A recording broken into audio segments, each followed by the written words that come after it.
قسنطينة بدأ المباراة بكتلة دفاعية متقدمة بلوك أو بلس ان بريسينغ أو وضغط عالي لاسترجاع الكرة في منطقة مولدية الجزائر، وكان له ما أراد. بعد استرجاع الكرة يستخدم بن شاعة كمحطة، وطمين يتحرك في المساحة التي تركها حليمية. بن خماسة هو من كان في رقابة طمين. توقيت رائع من بن شاعة، لو تايمينغ كسر به مصيدة التسلل. هدف التعادل لمولدية الجزائر جاء عن طريق خطأ في المنظومة الدفاعية لقسنطينة. بدون أن ننقص من جمالية هدف كيبري والمستوى التقني العالي للاعب تابتي، وسوف أشرح ذلك على السبورة لتكون الصورة واضحة في كيفية دفاع القطري والهرمي، لا ديفونس اون بيراميد اي دياغونال.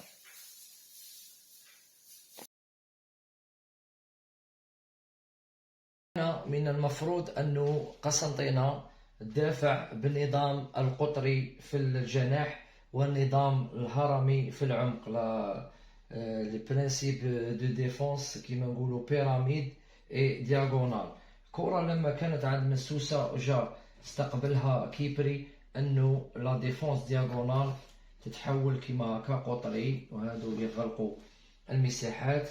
هنا كيبري مررها التابتي وتوجه إلى هذه الجهة، لكن الكتلة الدفاعية لقسنطينة كلها كانت متكتلة في هذه المنطقة، خلاو مساحة أنه تابتي يدخل، أخرج الكرة الكيبري يسدد. كان من المفروض في الأروقة ولا في الأجنحة أنك تدافع بالنظام القطري. جات هنا عند تابتي ولا عند مسوسة، يجي جوار هنا، هادو يديروا التغطية المثالية، لا كوفرتير ميتيال.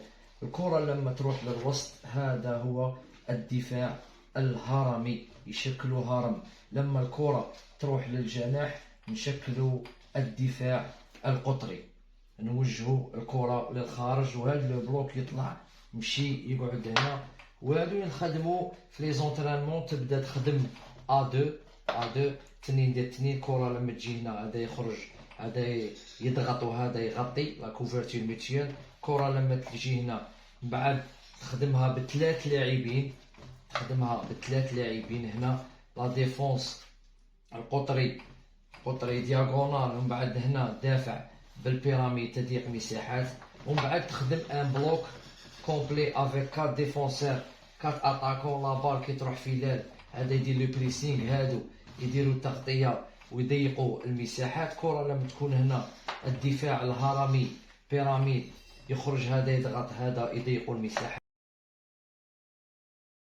الهدف الثاني لمولدية الجزائر جاء عن طريق كرة طويلة في العمق، والفوز بالكرة الثانية من طرف الوافد الجديد بانغورا، الذي أحسن التمركز بين الخطوط وقام بتسلسل تقني، un enchaînement technique، كنترول et un tir، ترويض للكرة وتسديدة رائعة سكنت شباك بوحلفاية.